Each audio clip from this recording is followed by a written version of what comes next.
dudikabe, ni euskaldune osoa naiz, txiki-txikitatik euskaldune izan naiz eta beti izango naiz euskaldune.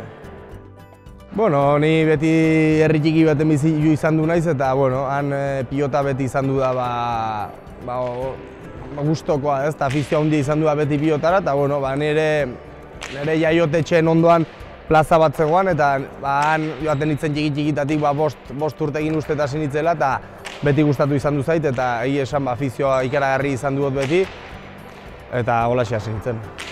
Alberto Inurrategi. Alden guztie, nik ez dakit ze gauzin beharko litzezken, baina nik uste euskaldune denak eta euskaldun sentitzen denak aldon guztien beharra dola euskara aurrera joateko. Euskaraz beti familien, nire herrin eta familien beti euskaraz hitz egin izan dut, eta nire lehenbiziko hizkuntza euskara da dudikabe.